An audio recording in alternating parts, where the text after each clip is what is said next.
"You're not on the list. You're not playing at my wedding." The bride's words were sharp, final, cold enough to freeze a woman mid-note at the grand piano. What she didn't realize was that the woman she just dismissed wasn't a stranger at all. She was her mother.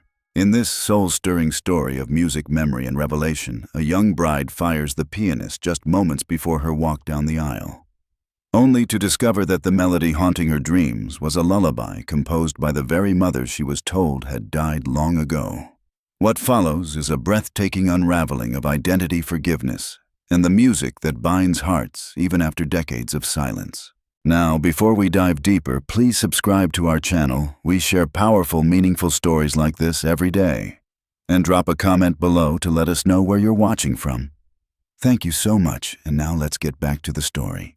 "You, off the piano, now!" The words sliced through the high-ceilinged rehearsal hall like a whip. Elena Hayes didn't raise her voice. She didn't need to.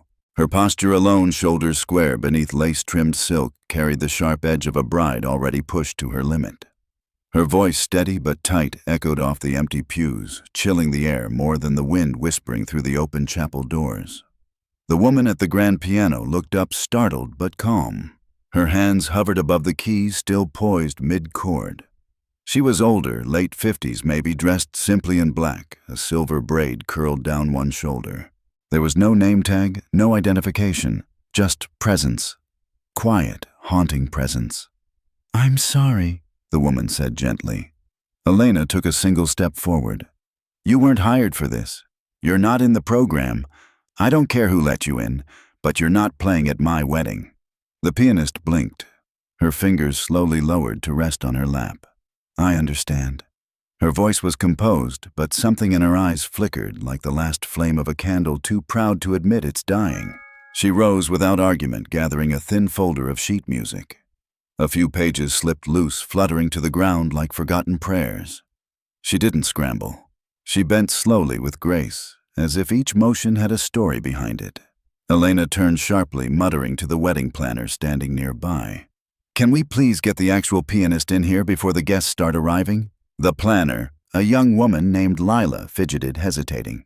"Actually, Mrs. Linfield said this woman was a last-minute recommendation from Daniel's side of the family. She said the pianist played something meaningful to them, a piece he always loved." "I don't care if she was recommended by Mozart himself," Elena snapped. "We've already paid for a professional, one who knows how to stay in her lane." Behind them, the older woman paused in the doorway, the music folder hugged to her chest. She didn't speak.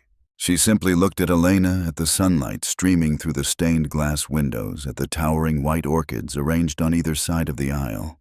Her gaze lingered, as though memorizing something she hadn't seen in years. And then quietly, she turned and disappeared down the corridor. The pianist was gone, but the tension she left behind still hung in the air like an unfinished note. The rehearsal resumed, albeit clumsily. The stand-in musician arrived late and flustered, apologizing profusely while adjusting her glasses and shuffling through music pages she clearly hadn't practiced. She missed her cues. She fumbled harmonies. But Elena didn't flinch. She was already mentally rewriting every part of this day that didn't fit her vision. Still in the back of her mind, that earlier melody lingered. It had only been a few minutes. The older woman had barely played more than a few bars, but something about it had felt oddly intimate. A lullaby echoing from somewhere deep in the chest. A memory without shape. "Snap out of it," Elena whispered to herself while fixing her veil in the mirror. She was just another mistake. In the dressing room, Elena's mother bustled in with a flute of champagne. "Darling, you look radiant." Elena forced a smile. "Thanks. I just want everything to be perfect." "It already is," her mother beamed. "Now don't worry about that little piano mix-up. No one will even remember it happened." But someone was remembering. Not far away, seated alone on a bench in the rear garden of the chapel grounds, the dismissed pianist sat with her music folder open on her lap. Her fingers moved in the air as if still playing a song only she could hear. Inside the folder was an old photo, faded but cherished.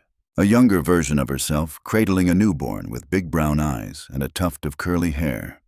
On the back, in a steady looping script, "Elena, 2002, my sunflower." The pianist's name was Margot Langley, and she hadn't come here by accident. She had followed a trail of records, whispered leads, and dead ends for over 2 decades. Her daughter had been taken after the accident separated during a hospital transfer in the chaos that followed a fiery highway crash.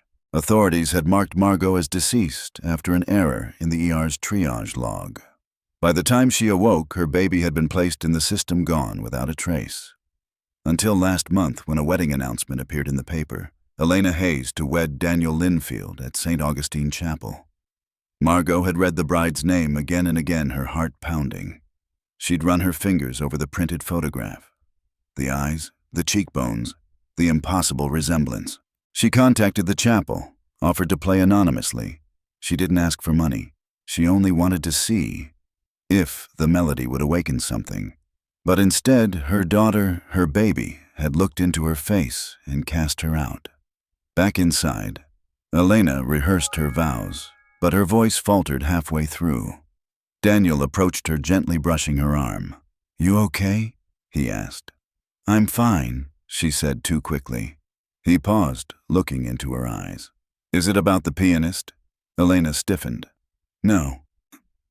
It's just that song she played. I've heard it before. At your apartment a few times. You hum it when you think no one's listening." Elena blinked.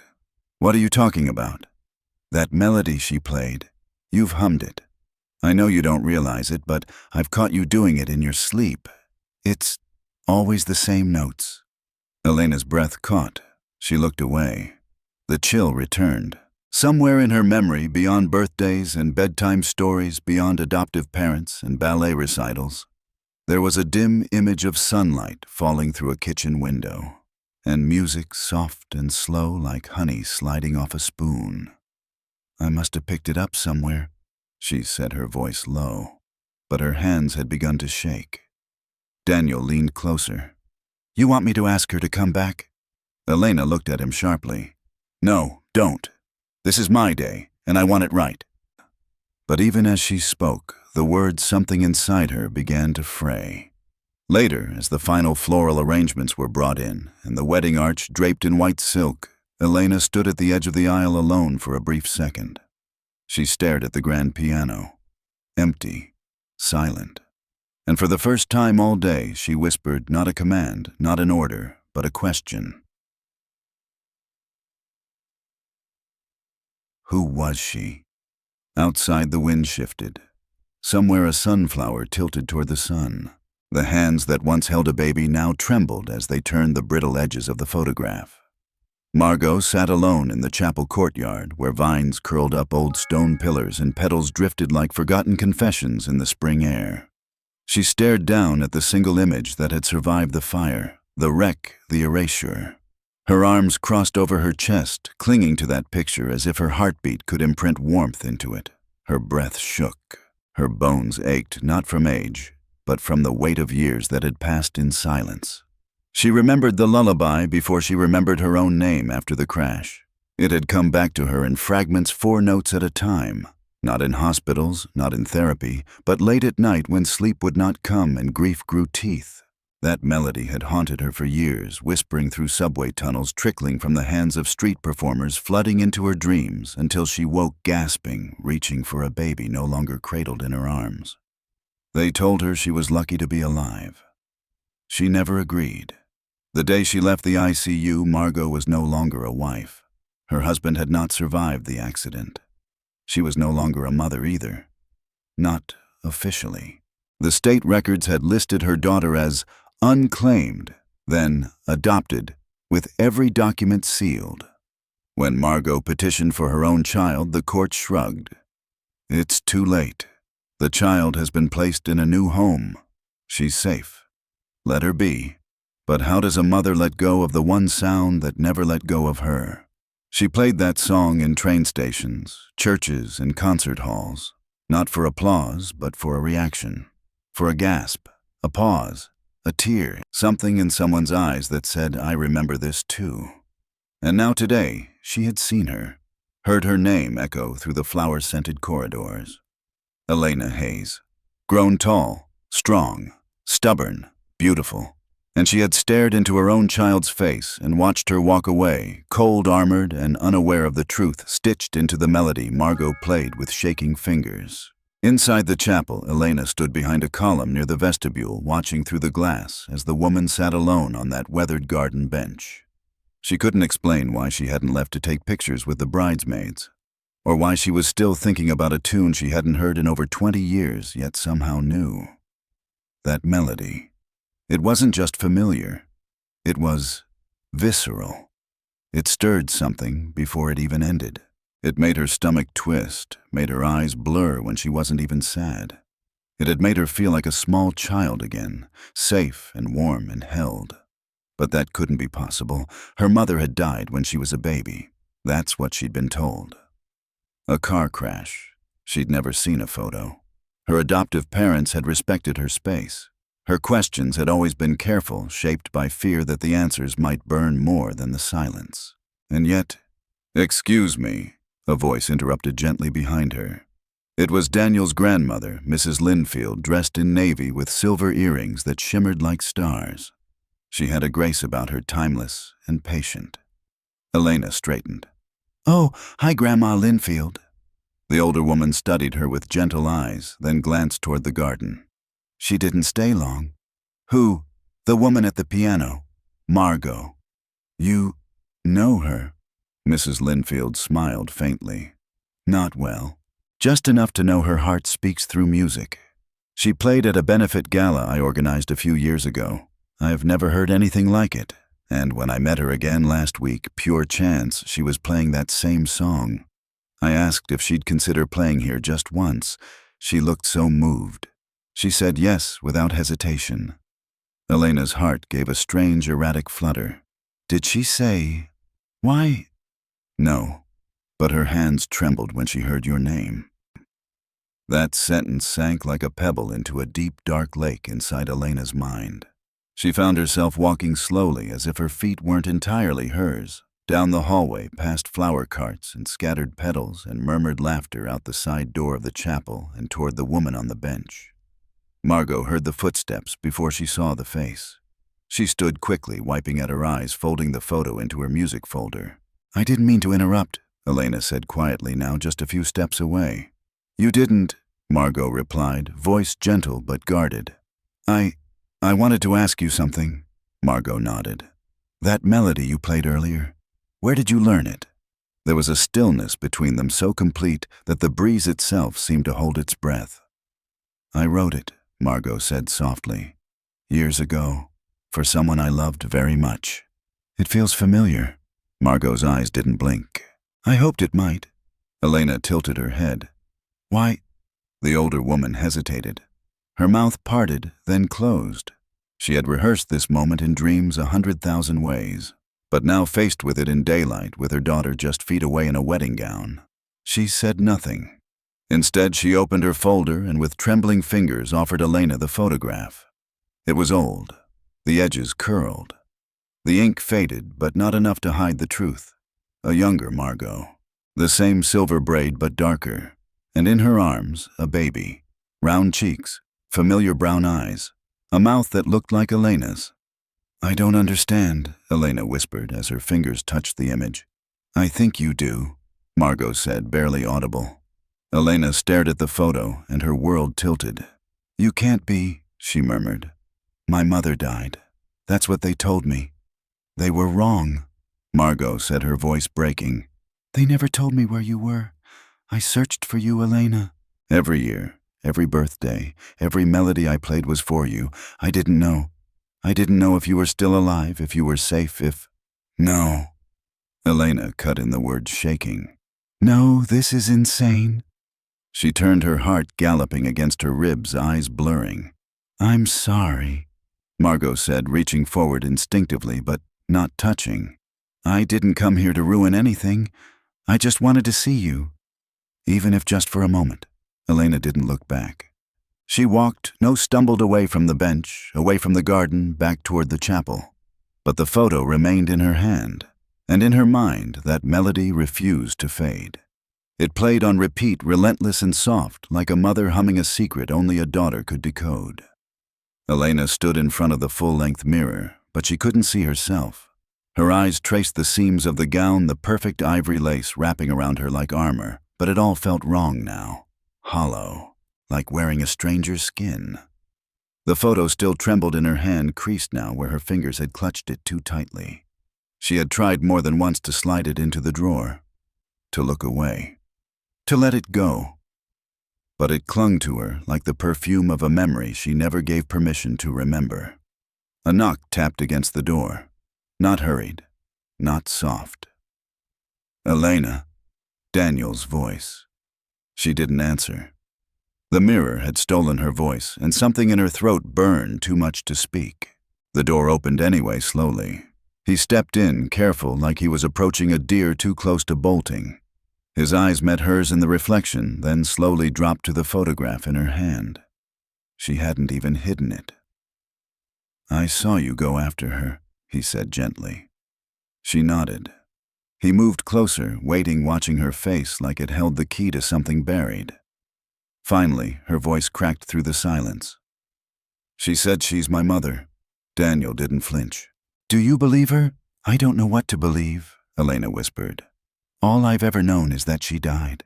That's what I was told, that there was no one else. And now, I looked at the photo, and something inside me broke open. And that melody, Daniel, I've heard that song before, but I don't know how. I don't know why I know it. It doesn't make sense." She turned from the mirror and faced him fully now, eyes rimmed with glassy panic. "I feel like I'm losing my mind." He took her hand, slowly grounding her. "You're not. You're just seeing through a window that's been closed a long time." She dropped her head into his shoulder, and the silence between them was thick with pain neither of them knew how to name. Daniel brushed her hair gently. "You don't have to figure it all out right now, but you do have the right to ask questions, even if the answers hurt." She looked up at him, eyes glistening. "What if it's true? What if that woman? What if she's the person I've been trying not to miss my whole life?" He didn't say anything. He didn't need to. The ache in his face mirrored her own. Behind them, the chapel murmured with soft music and the rustling of guests settling in. The time was ticking toward ceremony, but time meant nothing now. Elena moved to the vanity and set the photo down. Her hands shook as she touched her cheek, then her chest. It was all too fast, too sharp, too sacred to happen now on this day, her wedding day. And yet deep inside her, beneath the confusion and the disbelief, was something else. A small voice, a girl's voice, calling out across years of silence. "Mom." She sat on the edge of the vanity stool, and something in her expression shifted. Resolve, perhaps, or the beginning of it. "Where is my father?" she asked. Daniel looked startled. "Your adoptive father?" "No," she said. The one who raised me. The one who told me she was gone." He hesitated. "I think he's in the side hallway with your mom. Want me to bring him?" She nodded once. Daniel left quickly. Elena stood again, palms pressed against the cool vanity surface. She stared at the photograph once more. The baby's eyes looked back at her, and for the first time she saw them not as a child, but as her own reflection.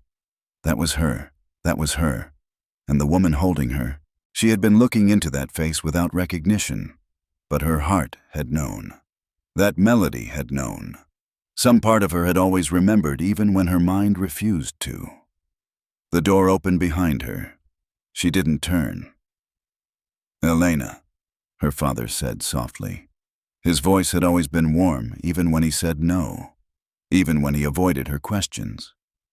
"Why didn't you tell me?" Her voice was steady, but her hands were clenched now. He exhaled slowly. "Because I thought I was protecting you." From her. From the truth. Elena turned to him slowly, her eyes no longer glassy, but sharp now, determined. "Tell me everything, now!" He looked down. His hands opened and closed nervously. The room felt too small for the storm brewing between them. "You were a baby. Barely one. There was a car crash. Your birth father didn't survive. Your mother was in critical condition, but there was a mistake. The hospital listed her as deceased. CPS took you. I didn't know no one did until it was too late." She had no legal identity anymore. They sealed the records. By the time I found out who she was, you had already been placed in our home. Elena's voice cracked. And you just let her believe I was gone. We thought she had moved on, that maybe she didn't want to find you, that she wouldn't, and you were so happy. We didn't want to confuse you. We loved you so much. I loved you. That's not love, Elena whispered. That's theft. He flinched. The words hurt, but she didn't take them back. I didn't mean to lie, he said. But you did. The silence that followed was unforgiving. It spread into the corners of the room and stayed there coiled and watching. I don't hate you, Elena finally whispered, but I don't trust you anymore. He nodded once, a deep and broken motion, and stepped back through the door, closing it gently behind him. Elena stood in the empty room and stared at herself again. But this time she saw someone new. Not just a bride. Not just a daughter. Someone whose story had been stolen, and who now had the power to reclaim it. The organ outside began to play softly. Guests stood. The moment had arrived. But Elena wasn't ready to walk down the aisle yet. She reached for the photograph, then turned and left through the side door. The chapel bells began to ring low and golden, each toll spreading outward like ripples on water. Inside, the guests stood waiting. Rows of smiles, cameras, raised eyes turned toward the aisle. But the aisle stood empty. Outside, Elena moved like a ghost through the corridor barefoot, now the heels discarded in a hurry, her dress trailing behind her like spilled light. Her hand clutched the photo against her chest, the once starched fabric now damp with sweat and tension. She didn't know exactly where she was going, only that she had to get there before it was too late. The garden was quiet, still, empty. Her heart stumbled. No one on the bench. The door to the chapel's side gate hung slightly ajar, swaying in the breeze. She pushed through it. At the far end of the gravel path, just beneath the shade of an old oak tree, stood Margot, her back to the chapel. Her shoulders slumped ever so slightly as she folded her sheet music with trembling care. A black case lay open on the ground, half-packed. The photograph was no longer in the folder. It was tucked into the breast pocket of her blouse near her heart. Elena stepped closer. Her voice, when it finally emerged, was barely louder than the wind brushing the leaves above them. You were really going to leave? Margot froze. Slowly, painfully, she turned. Her face, still elegant but drained, carried the shadow of a woman who had dared to hope and now stood ready to bury that hope again. Her eyes scanned Elena's gown, the disheveled hair, the barefoot defiance, and a breath caught in her throat. I didn't want to ruin your day, Margot said softly. You already did, Elena replied, but the words didn't carry venom. Only truth. Margot lowered her gaze. Then I'm sorry. The silence stretched between them, long and fragile. Elena swallowed hard, her hands tightening around the photo. I spoke to him, the man who raised me. Margot didn't lift her head. Elena continued. He told me everything, or what he knew. About the crash, about how they said you died, about how they kept the record sealed. He said he thought he was protecting me. I spent years standing on courthouse steps, Margot said, her voice a thread. I wrote letters, petitioned. They never answered. Then, one day, the trail just vanished. She looked up at Elena now. Her eyes were no longer steady. I didn't think I'd ever see your face again. But I played that melody anyway, everywhere, in every city, every church, every fundraiser. I thought maybe if you heard it, your heart would remember. Elena's throat ached. You really thought I'd come to you because of a song? Margot smiled, but it was the kind of smile that bleeds. I didn't have anything else left. There it was again, that melody. Not in sound, but in the air between them. Heavy with longing, sweet with grief.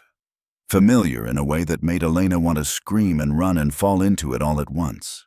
I've been dreaming of that song since I was a child, she whispered. I never knew where it came from. I used to hum it when I was scared. Sometimes it made me feel safe. Other times it made me feel lost. Margot pressed a hand against her chest where the photo lay. I sang it to you when you were a baby, she said. It was just ours. a lullaby I made up while rocking you to sleep during thunderstorms. You always stopped crying as soon as I played it. It was like you knew the notes before they ever left my fingers." Elena blinked back tears, the lines of her vision beginning to blur. "I don't remember your face," she said, shame lacing every syllable. "I've tried, but it's just blank. The photos were gone. The memories were gone. They gave me a new last name, a new story. I used to lie in bed at night and wonder if I had ever even been held as a baby." Margot's breath cracked. She reached out, then froze her hand, hovering in the air like a question. "You were held," she said. "You were sung to. You were kissed 1,000 times. And when they told me you were gone, I felt like my soul had been cut in half." A single sob escaped Elena's lips before she could stop it. "Why didn't you tell me all this earlier today?" she asked, her voice trembling. "When you saw me, why didn't you just say something?" "I was scared," Margot said. "You looked so radiant, so confident, and you didn't recognize me. When you asked me to leave, I thought, maybe that's what you needed. Maybe this wasn't my place anymore." Elena took a trembling step closer. "I didn't recognize your face," she said, "but I felt something, like lightning in my chest. I thought it was just nerves." "No," Margot whispered. "That was memory, waking up." They stood inches apart now. Elena looked at the lines around Margot's eyes, the small ones from decades of laughter that had stopped too soon. The tired ones from years of hope, stretched too thin. She saw herself in those eyes, and for the first time in her life, she saw a mirror that made sense. "I don't know how to do this," Elena whispered. "Me neither," Margot replied. "But I'd give anything to try." Elena opened her mouth to speak, but something caught her first. A sound, far away. Music. Inside the chapel, the organ had begun to play the processional. Someone had made the decision to begin without her. The song reached them faintly on the wind like a ghost, calling her back to a life that had already changed. "I'm supposed to walk down the aisle," she said. Margot nodded, her voice steady now. "Then go. Don't let this day be only about pain." Elena looked at her again. "No," she said. "This day's about truth." She reached out slowly, unsure, and gently took Margot's hand in hers. The contact was small, but the weight of it nearly brought them both to their knees. Elena looked into her mother's eyes. "Come with me." The heavy wooden doors of the chapel creaked open with a slow, aching breath. Every head turned. The guests stood confused. The organist's hands faltered slightly over the keys, unsure whether to continue. The melody wavered mid-bar, suspended in air like a held breath. And then there she was. Elena. But not alone. She stood in the doorway, veil-lifted eyes burning. Her gown flowed around her like water catching glints of the stained glass sunlight. One hand clutched a photograph, the other was wrapped around the arm of the woman beside her. Margot Langley. No one moved. No one spoke. It wasn't silence born of reverence. It was confusion, curiosity, a sharp tension rolling down the rows like static before a storm. From the altar, Daniel looked up, and in the moment their eyes met, his shoulders dropped with something that looked like quiet awe. Elena's father, her adoptive one, stood at the front pew, his face drained of color, hands clenched in his lap. Her mother clutched her pearls, leaning in to whisper, but no words came out. Elena walked. Each step was deliberate, soft as breath, but heavier than iron. The photograph trembled in her grip. She could feel Margot's arms stiff with uncertainty, but still there, still beside her. She didn't look at the guests, didn't seek approval or explanation. This was not for them. This was for her. For the little girl who had cried herself to sleep to a melody she didn't understand. For the woman who had searched every shadow of the earth with nothing but a name and a tune. When they reached the halfway point, Elena paused. She turned to Margot. "You should be at the piano," she said. Margot blinked, startled. "What?" "This moment needs a melody, one only you can give." Margot shook her head gently. "Elena, this is your wedding. This is your aisle, your moment." "I'm rewriting it," she whispered. "Starting now." A hush fell deeper as Margot, dazed and unsure, stepped slowly toward the grand piano. Elena turned and took a single step backward, eyes locked with her mother's as she moved toward the instrument like one would approach a sacred altar. Margot sat. The bench groaned softly beneath her. For a second, her fingers hovered above the keys. She looked across the crowd. Her eyes glazed with tears as her gaze found Elena again standing halfway down the aisle alone but glowing in the silence. And then she played. The first notes fell like rain onto dry soil. Simple, soft, familiar. The lullaby, the melody that had waited 2 decades to bloom inside this space. Elena closed her eyes. Her lips parted on a breath she didn't realize she'd held. As Margot played, the sound poured through the chapel, touching the backs of necks, lifting arms into goosebumps, planting something ancient into every heart that listened. The guests stopped wondering. They simply felt. Even the organist in the corner had tears streaming down her cheeks. Elena began walking again, no longer in bridal choreography, no longer in the rhythm of tradition, but in step with the song.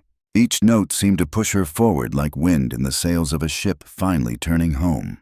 When she reached the front, Daniel was waiting. His face open, moved. "You found her," he said softly. "She found me," Elena replied and reached for his hand. The final chord faded like a heartbeat into silence. Then Margot stood, not from pride, from instinct. A mother's instinct. Elena turned. There were no words. Not yet. She walked over to the piano. Tears slipped freely down her cheeks now. Not of sorrow, not entirely of joy, but of something deeper, something raw and redemptive. She knelt beside the woman who had once sung her to sleep. She rested her head gently on Margot's lap. Just for a second, just long enough. A gasp rippled through the room, but no one dared break the moment.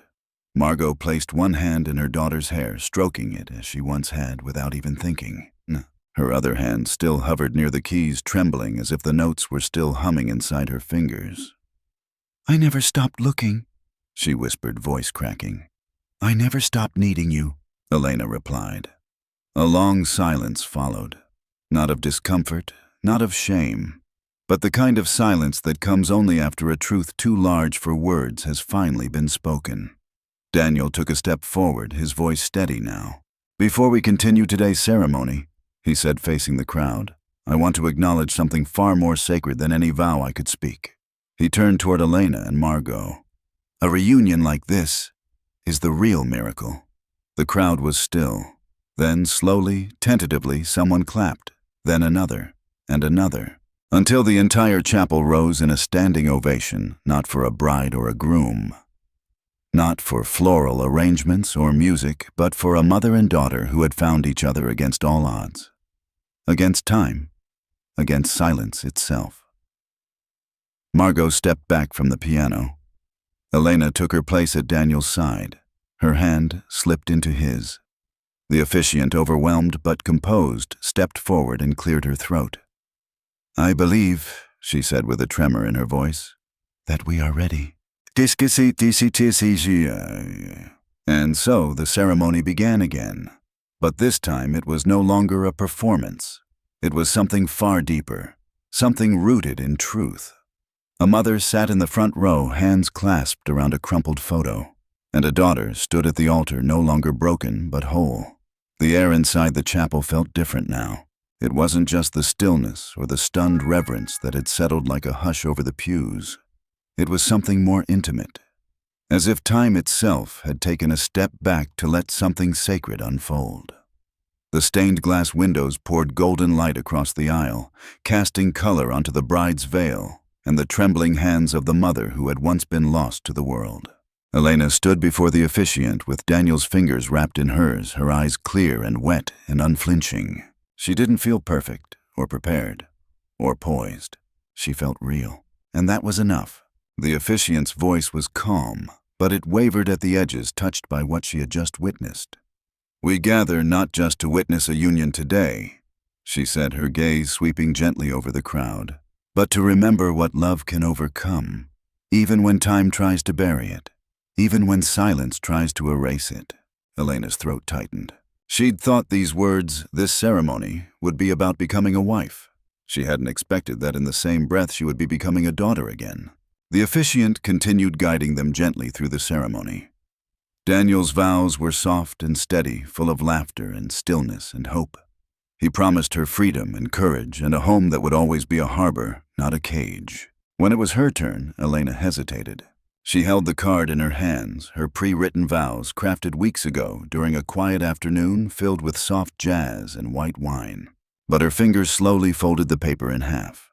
She slipped it into her bouquet. Then she looked up. "I was going to say something about forever." She began, her voice stronger than she expected. "And sunrises, and laughter. I had it all written down, and it sounded beautiful." She paused, eyes flickering to Margot in the front row. "But this morning I didn't know who I was. Not completely. I thought I was a bride marrying the man she loved. But I was also a daughter who thought her story had been written in silence."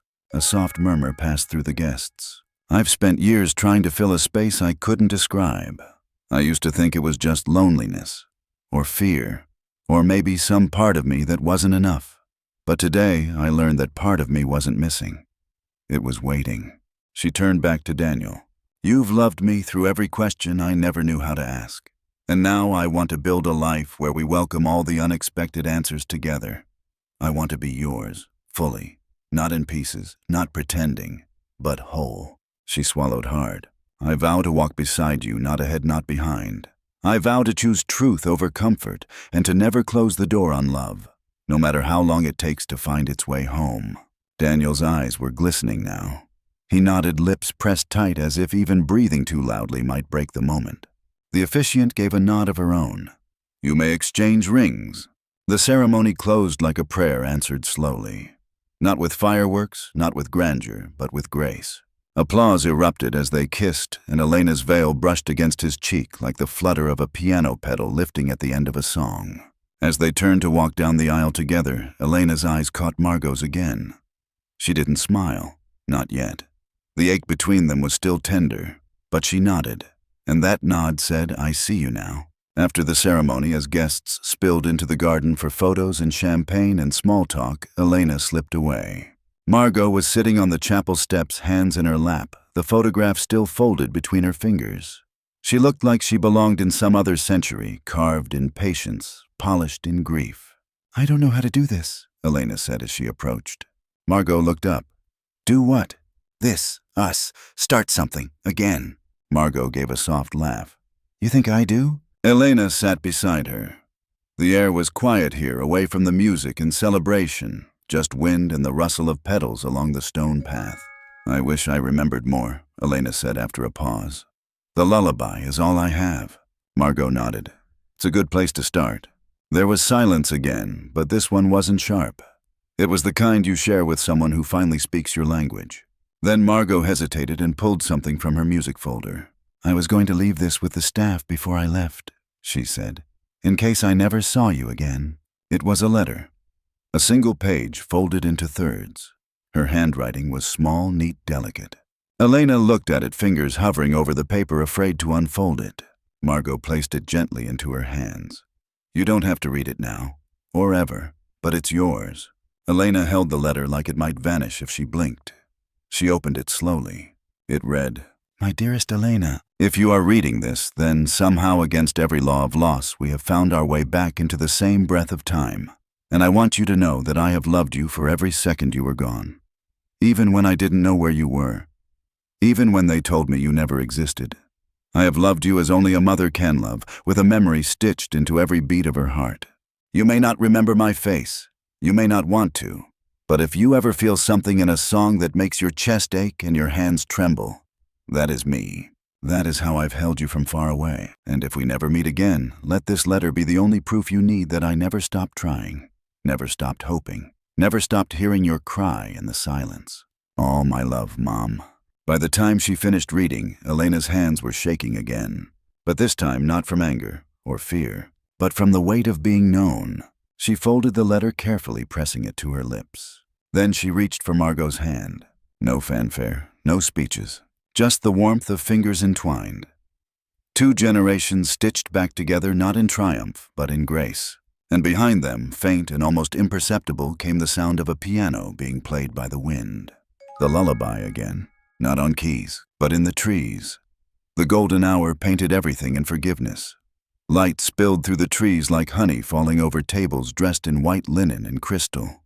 Guests clinked glasses, laughter fluttered through the breeze like confetti, and the scent of rose petals and lemon cake danced under the canopy of strung lights. Elena stood at the edge of it all, barefoot again, her heels long abandoned near the dance floor. Her veil had been removed, her curls gently falling around her shoulders like a crown too soft for royalty. The edges of her gown were dusted with soil and memory, and her bouquet now rested in Margot's lap. It was perfect, and imperfect, and exactly as it was meant to be. Daniel approached 2 glasses of champagne in hand, but Elena didn't take hers. She was staring at Margot across the lawn, her mother seated alone at a table just beneath a lantern, looking out of place, as though she had wandered into someone else's dream. "You okay?" Daniel asked, offering the glass. Elena shook her head once, then nodded, then laughed at herself. "I don't know what I am." He took her hand again. "You're alive. That's a good start." Her eyes lingered on Margot. "There's still so much I don't know. So many empty pages in my story. And now, I'm terrified to turn them." Daniel smiled, quiet and steady. "So turn one, slowly." She breathed in and walked across the lawn. Margot looked up when she approached, her expression soft and unsure. "I saved you some of the lemon cake," she said quietly, gesturing to a plate beside her. "It's sweeter than I remember." Elena sat her knees, brushing the tablecloth. "I never liked lemon when I was a kid." Margot's brow lifted slightly. "You did when you were 1. They both smiled faintly, 2 women balancing between what had been and what never got to be. "I read your letter 3 times, Elena said. Margot's voice was low. "I didn't think I'd ever get to write it, let alone hand it to you." Elena's fingers traced the edge of the table. "There's something I wanted to ask," she said slowly. "That lullaby, the one you played, you said you wrote it for me, right?" Margot nodded instantly. "Yes.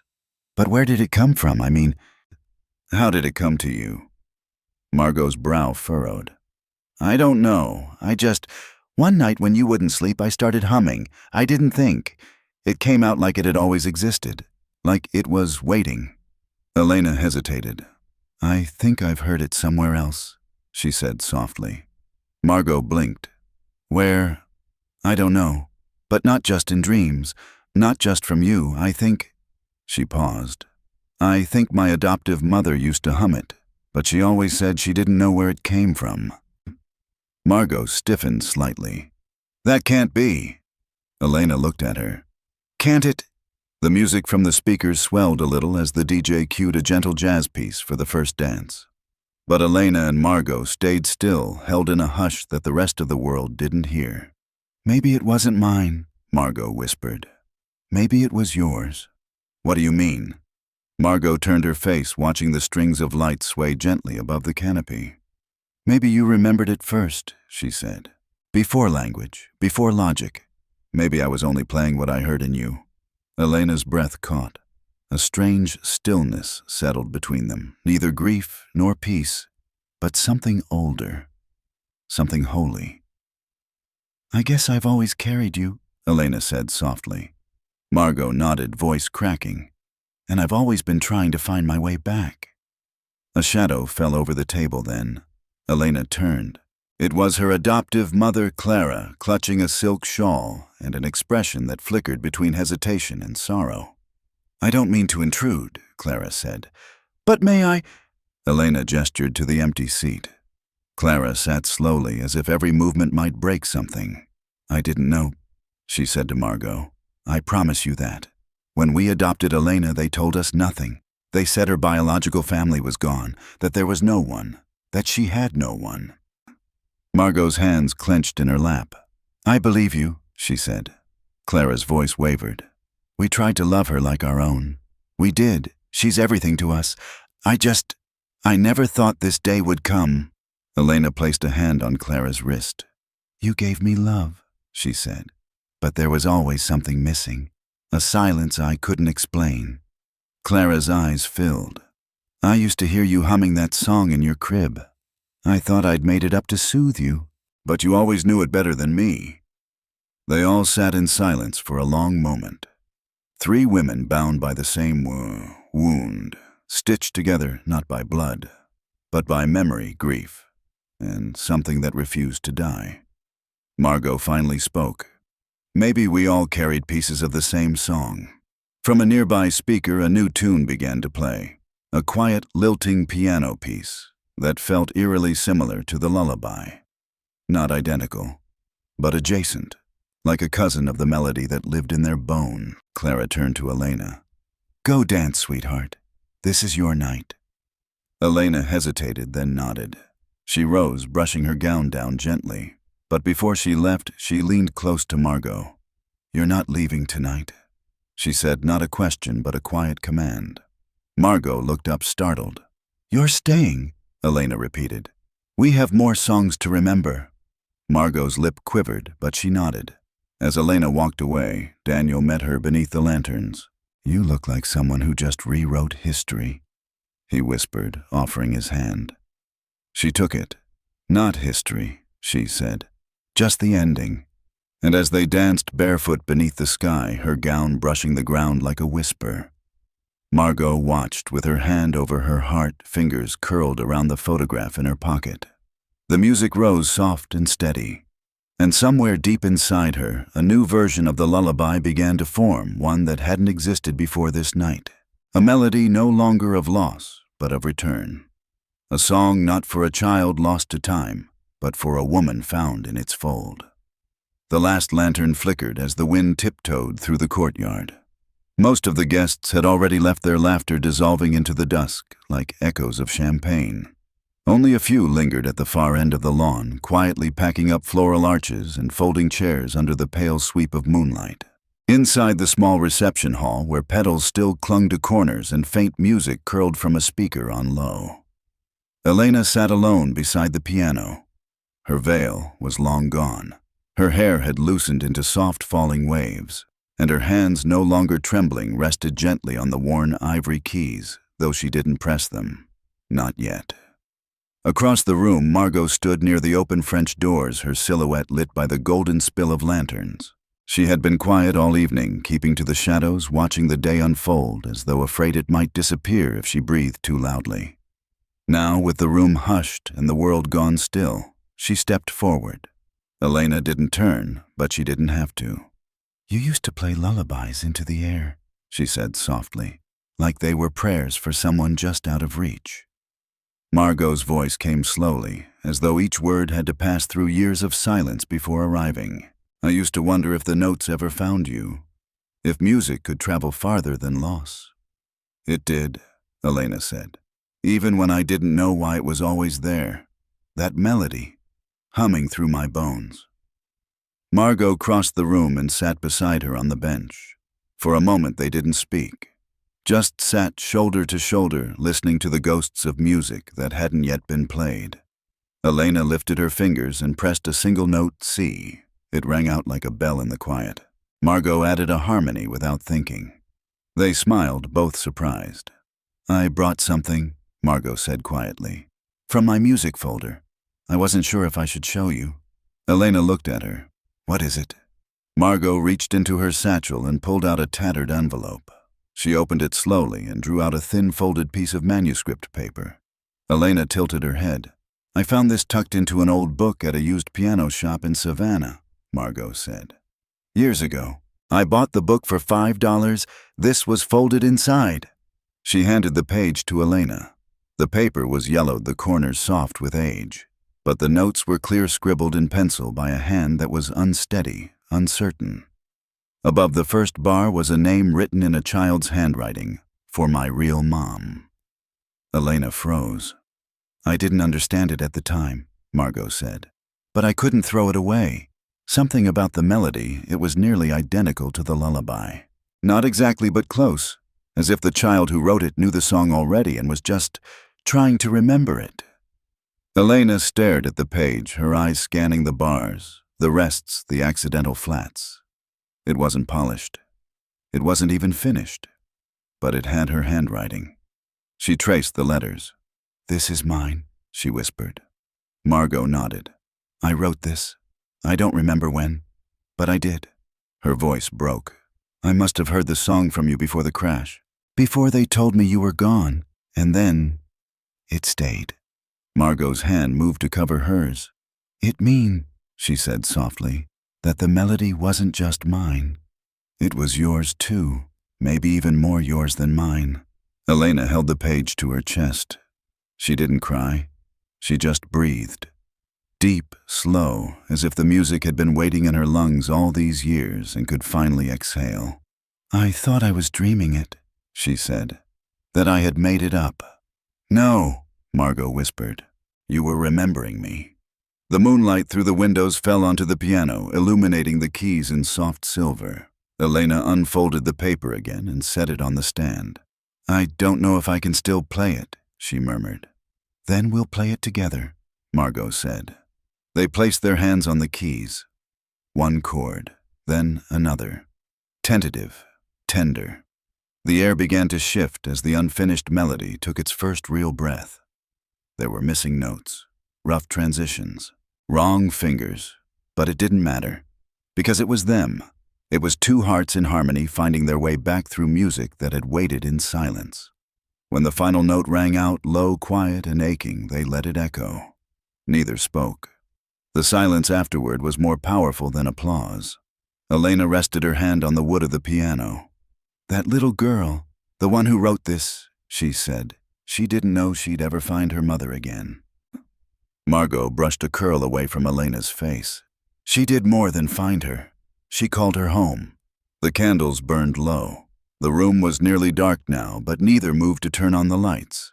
They stayed there side by side on the piano bench, mother and daughter not starting over, but starting forward. Outside, a night breeze lifted the curtains.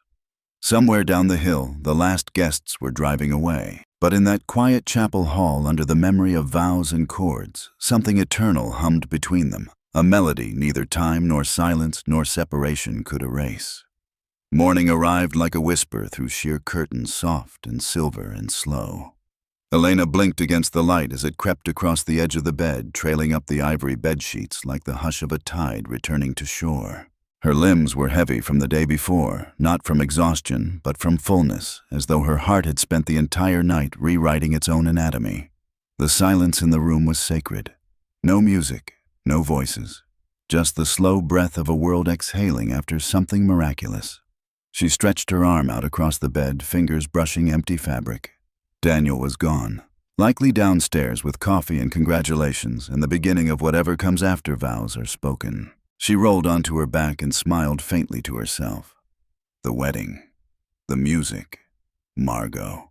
It had all felt like a dream drawn in the language of strings and sun and tears.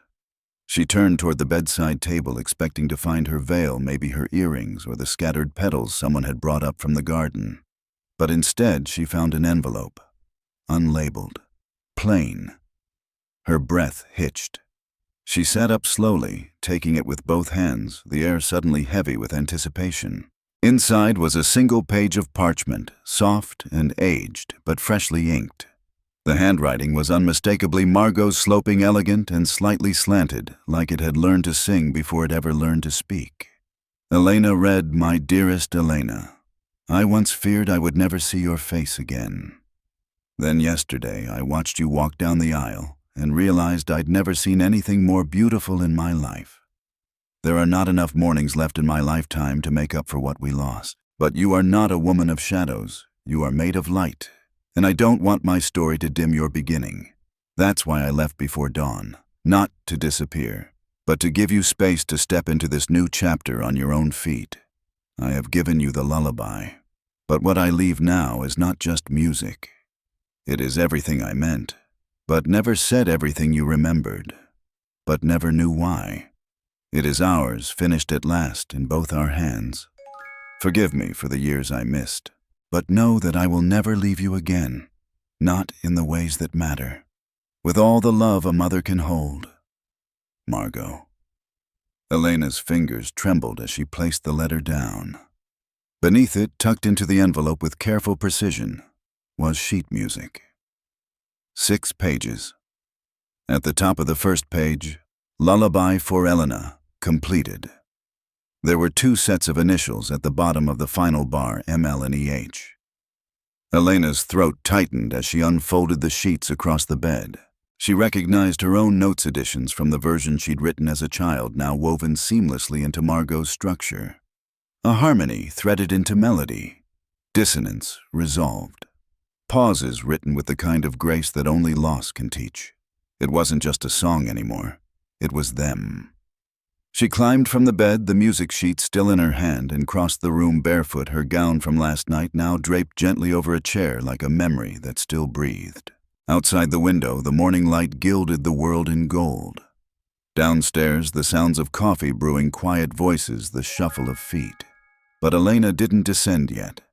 She sat at the edge of the bedroom piano, a small upright tucked beneath a window, and placed the sheets gently on the stand.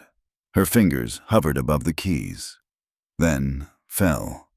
The lullaby rose into the morning air like smoke from an ember never fully extinguished. Not rushed, not perfect, but whole. And as she played, the tears came, not from sorrow, but from something deeper, a soul remembering its origin. A melody finally allowed to finish its sentence. The final chord rang out into silence, and the room felt like Margot was still there sitting on the bench beside her. She placed her hand over the initials at the bottom of the page. ML and EH, Margot Langley. Elena Hayes. Mother, daughter, composer, continuation. She stood slowly, folded the music with care, and pressed it gently to her heart. Downstairs, someone called her name, but she wasn't ready to answer. Not yet. She walked to the window, opened it wide, and let the breeze carry the music into the morning. The world didn't need to know the song belonged to her, but it always would. Because love once found does not vanish. It transforms into melody, into memory, into morning.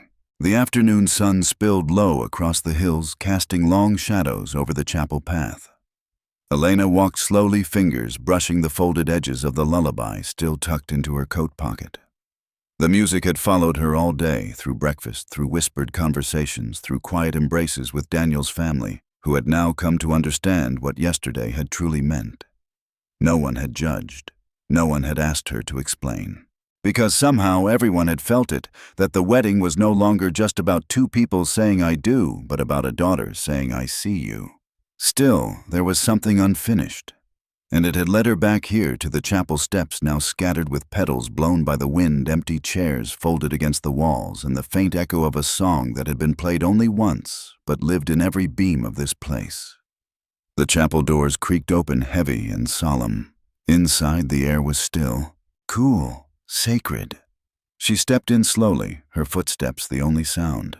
Near the front pew, something caught her eye, a single sunflower, fresh, bright, left gently on the piano bench. Her chest tightened. She approached. There was a small note beneath it folded once. Her name on the front, Elena. Her hands shook as she opened it. You always loved sunflowers. You wouldn't eat unless one was on the table.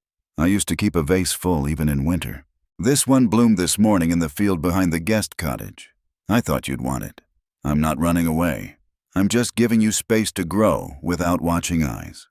But I'll be in touch. When you're ready.